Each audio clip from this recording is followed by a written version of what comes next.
Okay, welcome aboard the Boaties breakfast on this overcast Saturday morning in Brisbane. Okay, welcome aboard the Boaties breakfast. No painting on the boat today. Looks like a bit like there could be showers around, and I've nearly finished the job actually. I've just got a little bit of painting around the engine bays to do, and that job's finished, which will be good. And after that, actually, I got notification that the handrail I'm going to replace, the next job I got on the boat, I'm pulling the timber capping rail off the bulwarks. It's been a never-ending job. Every 3 months I've got to oil it or paint it or do something with it, and I'm just over it. So I'm going to pull the timber capping rail off, and I've ordered some recycled plastic, and that's on its way up here. So hopefully next week I'll be able to put together a video of that. So we'll see how it goes.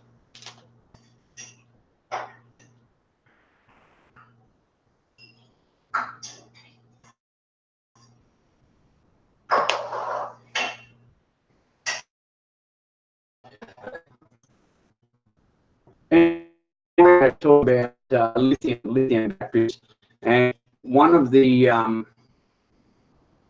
things that I want to do on the boat,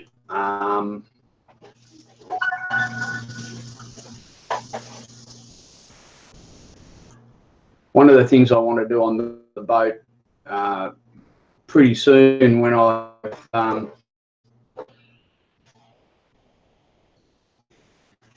finish the painting and the handrail, is have a look at changing the setup to lithium. Now it's a pretty big job because, well, it's not a big job. It's a decent sized job, but it is quite expensive doing the whole thing. So what I'm thinking about doing is the boat's 20 years old next year. So what I'm looking at doing is replacing some of the charging systems I have on the boat. And when I replace them, I'll replace the battery charger, any other things I have to replace, and then and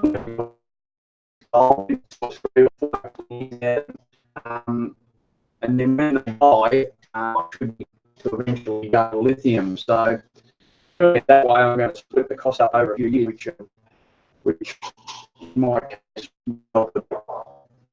So what it means to me, well, batteries, when they're new, they're never a problem. I've got the I have the thought that as far as batteries go, if you're thinking about them, there's probably something wrong with them. If your batteries are right and you don't have to think about them, the voltages are up all the time, you don't think about them, and you usually don't have a problem. If you're looking at voltages and thinking, oh, you know, that's down a bit, usually there is something wrong with them, and it's probably time to maybe make a change. So that's the way I sort of look at it. On the system on the boat too, it's very basic. I use AGM batteries. They're the latest technology. I've probably had 3 or 4 sets of AGMs. I'm usually got about 300 or 400 amp hours. I've had 400. I'm back to 300 amp hours of AGMs at the moment, and I really that's usually enough to run the boat when everything's new, and it gets worse as they get older, of course. The charging on the boat is through solar panels or wind gen, and a dedicated battery charger, a smart battery charger. So there's some of the things I'm going to have to look at changing. So lithium-ion batteries, LiFePO, lithium iron phosphate, LiPo4 is the thing for them. They've been around for a long while. You probably more, you're probably more aware of them in small batteries that you find, that you can recharge in laptops and phones and you can actually buy small batteries that are rechargeable. They've been around for a long while, but the big ones that we're putting in both, the 100 amp hour ones, probably only the last 2 or 3 years they've been around, and you can see that originally they were quite bulky. Virtually these setups are just bunches of these all put together in the one battery, so it's quite a bulky looking thing. So now you're getting drop-in batteries, what they call a drop-in battery, and they look exactly like a normal gel cell or wet cell battery, about the same dimensions as a dry cell or wet cell battery. The benefits of LiFePO batteries are they're lighter than lead acid. So around about 100 amp hour lithium ion battery would weigh about, I think they're 13 kilos. So you compare that to a lead acid battery, which is probably around about 20 or 22 kilos, nearly half the weight. They have a longer life than a lead acid battery, advertising up to 5,000 cycles, whereas a lead acid battery about 500 or 1,000 cycles, but about 5,000 cycles for a lead acid battery. So, sorry, a lithium ion battery. So a lot longer life if you charge them and discharge them properly. So I guess that's the same with any battery. If you charge them and discharge them the correct way, you will get a longer life out of them. So it's important that you do everything the right way.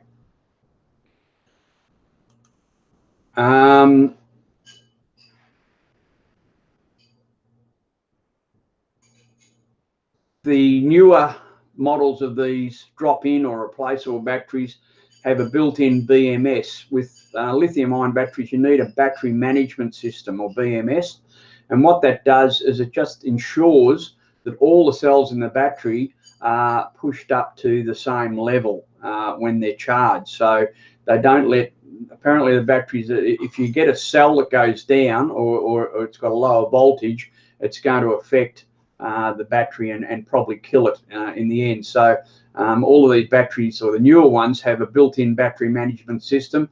That older one I showed you there, you'd have to have an external battery management system on that type of bank of lithium-ion batteries. But the newer ones have a BMS built in, the circuitry in the top of the battery here that does the battery management. So that makes it a bit easier. The other thing is that the lithium-ion batteries have a greater depth of discharge. You can discharge them a long way down.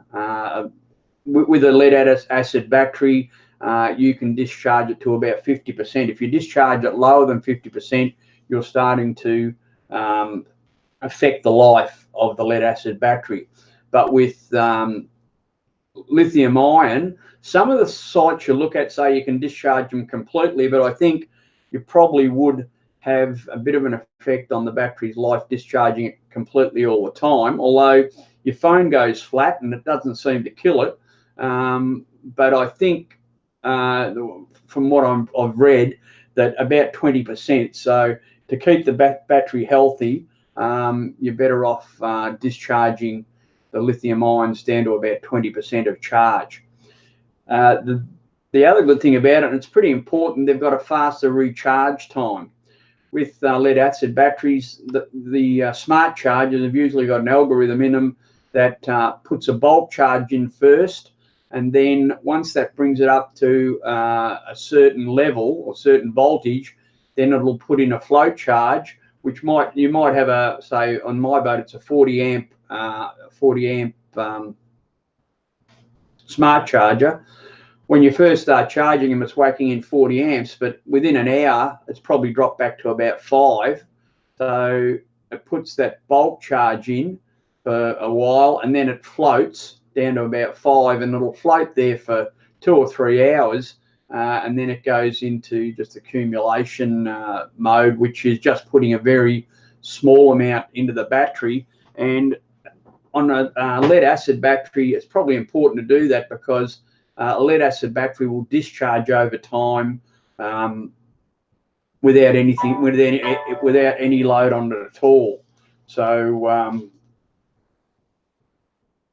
I'm just checking my phone here because I'm thinking I might be getting some messages.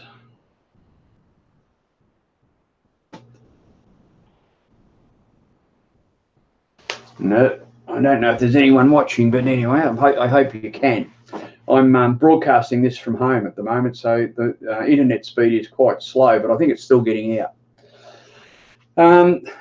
So yeah, you can recharge them faster. If you with a lithium-ion battery, you can put about, if it's a 100 amp hour battery, the healthy way to do it is to put 50 amp hours in, but you can put 50 amp hours in from 20% right up to 100%. So the recharge time is going to be a lot quicker. So you'll push them up in probably an hour or two.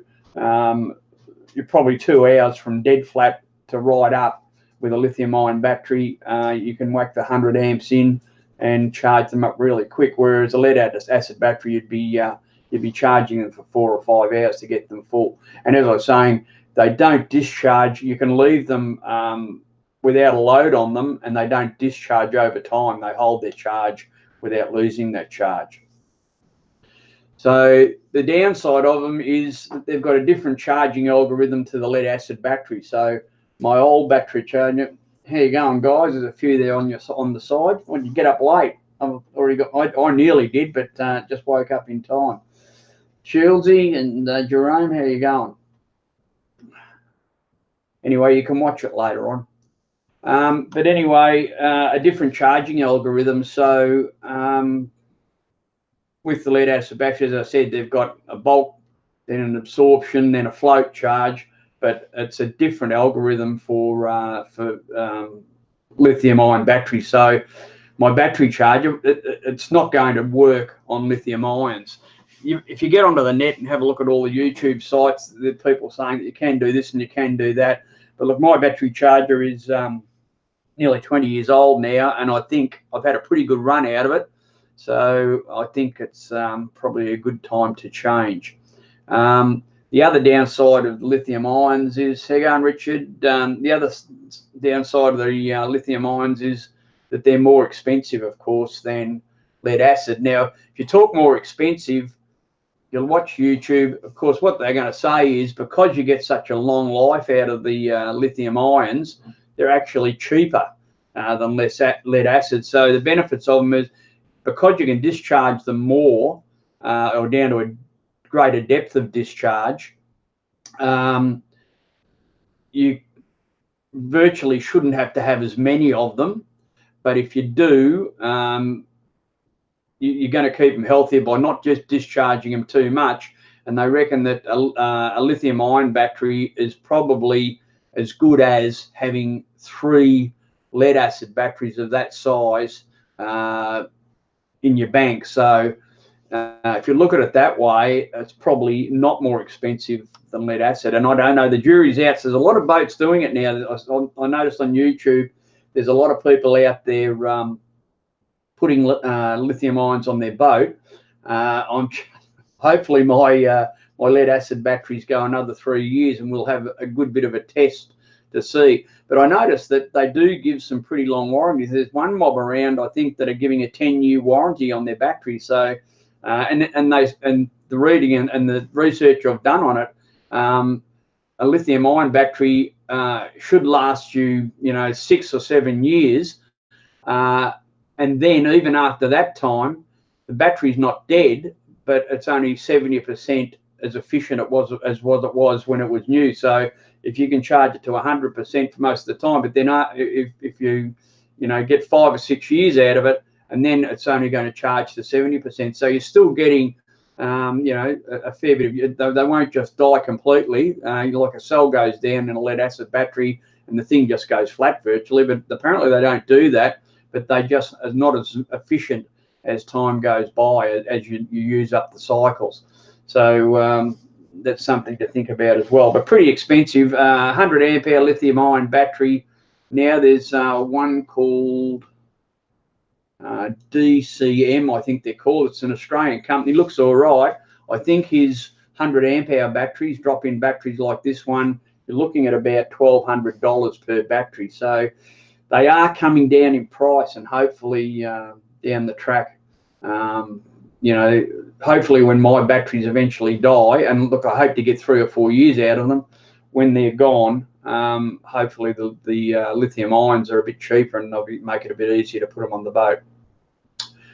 Okay, so excuse me, I've just got to have a little sip of my tea.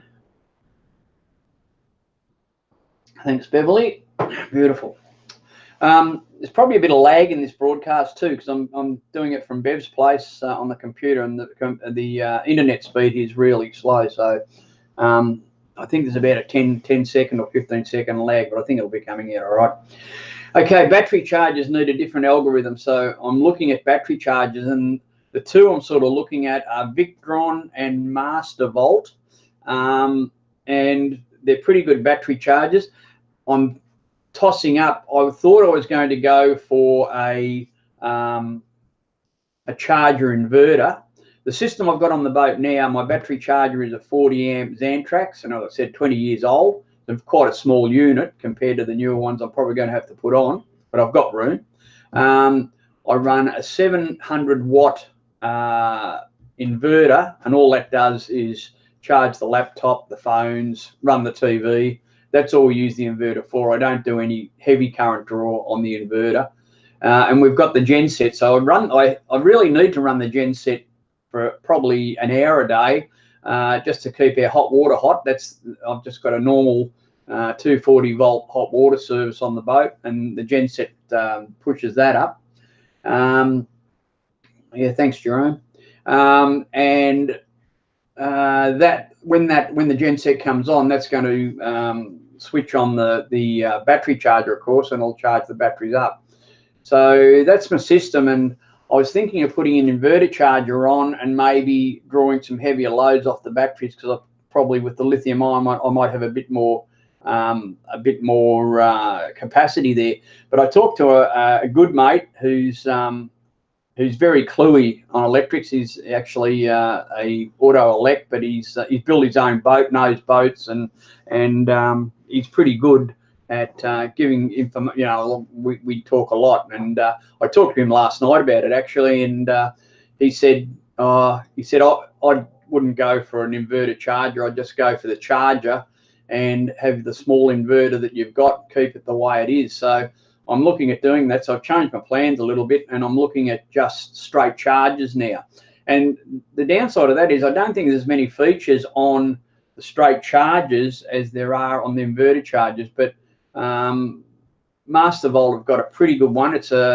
I'm going to need a lot more amps going in, so with lithium.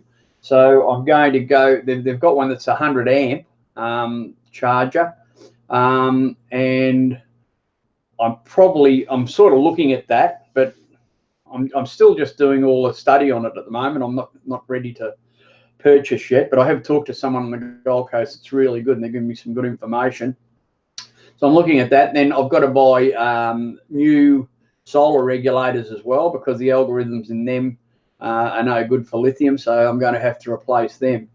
My alternators need to be controlled a bit differently as well, because I have to charge lead acid batteries that start my engines, as well as and they're standalone from the house bank, but I need to charge them, and then I'll be charging lithium ion. So I can't really do the both with the one alternator. So I was thinking of putting another alternator on just for charging the lithium ion bank.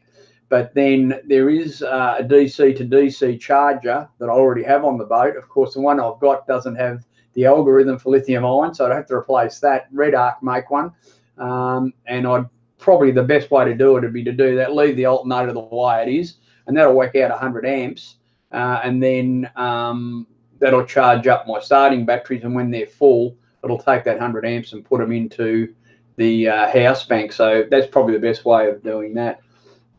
So that's the way I'm sort of looking at going to do it, and just leaving the inverter to be a 700. Do it the same way as we're doing it. Just charge your phones and run the TV. And it means the only difference will be that if you want to boil the kettle, you can't boil it on the inverter. You have to use we just use a little canister gas stove and boil the kettle. We've got to, instead of starting the gen set to boil the kettle, we'll just use a little the canister gas thing. We've got that stored on the boat there somewhere. We pull it out and boil the billy up on that. So that's the way it works. Okay, so you can, because LiPo can put in a high charge rate until full, you've got to worry about overheating things and that as well. So that's another thing to come in. The battery management system is required to balance the cells. That, on the drop-in batteries you're looking at these days, that battery management system is in there. So it's part of the battery, so you don't have to worry about that. They usually come with an automated system to control the charge rate, low volts, high volts, temperature, things like that. So the battery chargers have usually got them built into them. And the other thing about it is I'm going to have better monitoring. So I think maybe I'll change my wiring system around a little bit, but I'm going to have better monitoring. So with this, the Master Volt battery charger, you get a panel that shows you percentage in the batteries, the battery voltages, the amount you've drawn, things like that. It'll even send messages to your phone. So all good. How you going, Steve? So that's where I am looking at stuff like that. So it's all pretty good. So as I said, I'm going to have to change my solar regulator, and this one is for normal lead acid battery. So this one I'm showing you here is a bit like the ones I've got on, and they won't be any good. There's another one you have to get for running lithium. Okay, the other thing I haven't found out is can my wind gen be integrated? I think it probably can. It's not putting out too much power, that's for sure, but I think it's just a matter of wiring it into the batteries. But I don't. There's no actual regulator. I think the regulator on the wind gen is in the wind gen itself. So I'm not sure if that'll have to be changed. So that's something I haven't really got round to. Checking out yet. So we'll have to look at that as well. I think I'm going to have a lot of power. I'm going to have plenty of power going in when I do change. So we'll see how it is. Okay. So the future. Batteries are becoming cheaper as more are sold, and there's definitely a lot more people putting them on boats these days. There must be a lot of people with a lot of money, because they spend a lot changing their battery setups and their charging setups if you've got to do the whole lot at once. And that's what I like about my plan of replacing my charging setup first, and then looking at dropping the batteries in when they get a bit cheaper, or when my other ones fail, so I can break the cost up into a couple of pretty hefty sort of sums. I think I'm probably looking at around about $1,500 for the charger, the solar charger, and the solar regulator, and the monitoring panel. So probably $1,500. It's probably going to cost me about $2,000, I think, by the time I get it all in. And that's without the battery. So the batteries at the moment would be another $3,000. So it all becomes quite expensive. So I'm just trying to break it up a bit. Okay, so many of the batteries contain a built-in battery management system and just a drop-in replacement. I think that's the way to go. I like the idea of just being able to replace my 100 amp hour batteries with one that looks the same. The only difference, they look exactly the same as the lead acids I've got in now, the same dimensions and everything. They've got a built-in battery management system. The big difference is they're about 13 kilos. So that's going to be good getting them down into your battery compartment. And the other thing that too I've done a bit of research on, you need to really mount these batteries outside of your engine compartment.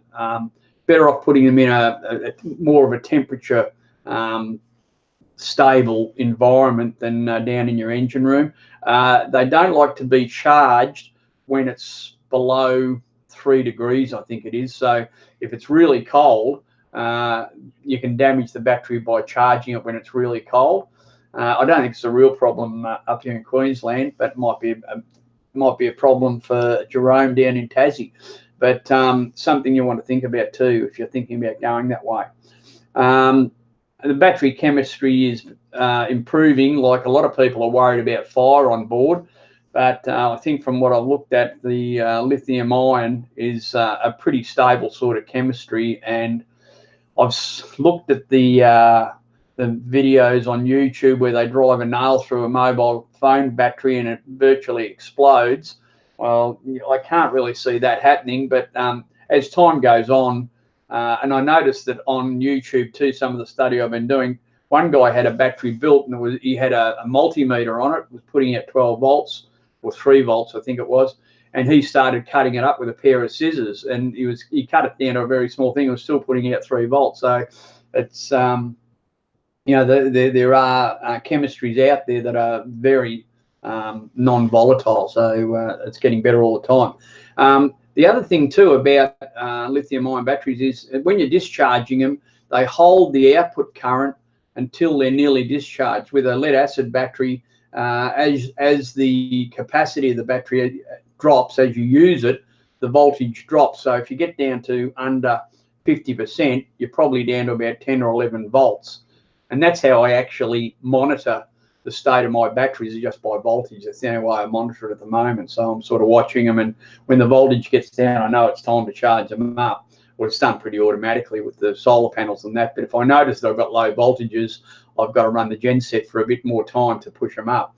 But with lithium ion, the output voltage remains the same all the way to the bottom. So it's a lot better for the things you're running on the boat. Okay, has anyone got any questions or any thoughts on lithium ion? It's definitely the way of the future, I think, and it's what I'm looking at doing, and I'm going to break it up into two things. And look, something too before I go, a quick plug, not a paid plug, but a quick plug. I talked to Steve from Benson and Brown Marine Electrics there at Coomera, down the Gold Coast City Marina. That's their phone number if you're interested. Steve was a wealth of information, really nice guy to talk to, very helpful. And I thought I'd give him a plug at the end of the breakfast this morning. So thanks very much, Steve. I learned a lot from talking to you. So if any of you guys want to go the same track, have a bit of a chat to Steve. Anyhow, that's it for this morning.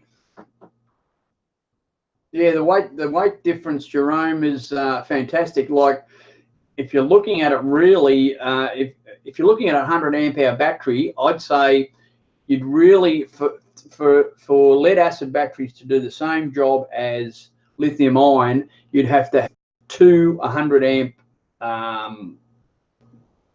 lead acid batteries compared to the one lithium ion battery. So your lithium ion's 13 kilos. Your lead acid battery are probably 21 kilos each, so there's 40 kilos compared to 13. So I think the difference, you know, the weight difference is huge. And I tell you what, for me, just lifting them in and out, especially an older bloke, us cruising old dudes, pretty heavy work getting batteries in and out. Still don't think it's viable. Okay. Unless you're trying to save on weight. 7 years, you did well out of that one, Richard. I've had AGMs on the boat for probably the last 10 years. The first set I put on, I got 6 years out of them, which I thought was pretty good, because even back then, buying AGMs, I think that my first AGMs cost $900 each. They're pretty expensive, but I got about 6 years out of them, which I was pretty pleased with. Now, I don't know whether it's the batteries, because I couldn't get that brand anymore. And you're buying, even though you buy Century batteries that they tell you are made in Australia, they're made in China. Everything's made in China these days. I reckon the only thing not made in China is the kids. But I haven't been able to get that 6 years. I'll probably get 3. We went away down the coast last summer and got down to Lake Macquarie. And look, I think I knee-jerked a bit. I was having a problem. I think I had one battery that was gone, and I replaced them all. So, and then the battery guy that replaced them, I gave him the old ones, and then I'd travelled back up the coast a bit further, or a bit further down the coast, I think.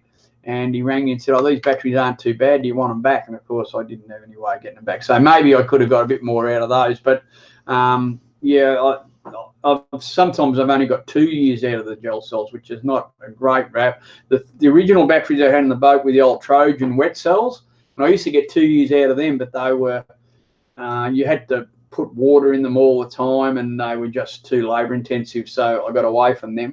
But yeah, if you got 7 years out of them, you're doing pretty well. And you must be, I think, to get 7 years out of AGMs, you've got to be doing everything right. You've got to be keeping them charged and not discharging them too far, and all that sort of thing. So that's good.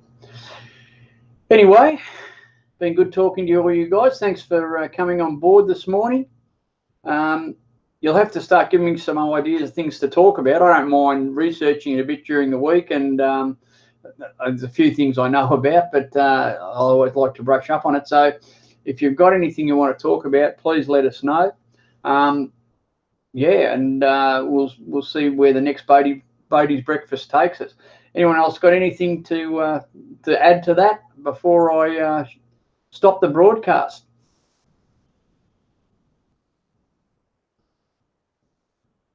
I'm just